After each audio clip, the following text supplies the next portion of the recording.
Maharashtra deputy CM Eknath Shinde ఒక విచిత్రమైన పరిస్థితి. మొన్నటిదాకా సీఎం, ఇప్పుడు డిప్యూటీ సీఎం. తన వ్యక్తిగత విమానం ఆలస్యం కావడం అన్నటువంటి దానికి ఒక విచిత్రమైన పరిస్థితి జరిగింది.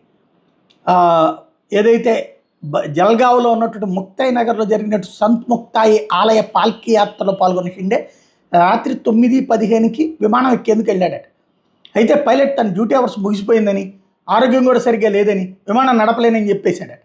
దీంతో షిండే మంత్రులు గిరీష్ మహాజన్, గులాబ్రావు పాటిల్ సుమారు 45 నిమిషాల పాటు పైలట్తో చర్చించి అనుమతుల కోసం సంబంధించిన శాఖలతో మాట్లాడి చివరికి విమానాన్ని ఎగిరించారు. విమాన పైలట్తో మంత్రులు సుమారు 45 నిమిషాల పాటు చర్చించారట. అయ్యా నేను వెళ్ళాలి, కొంచెం ఇంకెవరిని ఇప్పుడు ఇక్కడికి తీసుకురాలేమంటూ చివరికి అతను ఒప్పించారు. విమాన క్లియరెన్స్ కోసం సంబంధించిన శాఖలతో కూడా మాట్లాడారు. ఎందుకంటే అతను నాకు ఒంట్లో బాగాలేదన్నప్పుడు విమానాన్ని నడపడానికి డీజీసీ ఒప్పుకోదు. మళ్ళీ వాళ్ళందరినీ ఒప్పించి విమాన క్లియరెన్స్ కోసం సంబంధించిన శాఖలతో కూడా మాట్లాడాల్సి వచ్చింది. ఆ తర్వాత ముంబైకి విమానం ఎగిరింది. అయితే రిటర్న్ ఫ్లైట్లో ఈ ప్రయాణంలో షిండే బృందం మానవత్వం చాటుకుంది. ముంబైలో కిడ్నీ చికిత్స కోసం వెళ్లాల్సిన శీతల్ పాటిల్ అనే మహిళ తన విమానాన్ని కోల్పోవడంతో షిండే విమానంలో ఆమెను తీసుకెళ్లారు. ముంబై ఎయిర్పోర్ట్లో ఆమె కోసం అంబులెన్స్ సర్వీస్ కూడా సిద్ధం చేయించారు. ఈ సంఘటన ఇప్పుడు సోషల్ మీడియాలో చర్చనీయాంశంగా మారింది. షిండే బృందం మానవత్వ చర్యను అభినందిస్తూ అదే సందర్భంలో విమాన పైలట్ వ్యవహారానికి సంబంధించిన చర్చ తెర మీదకి వచ్చింది.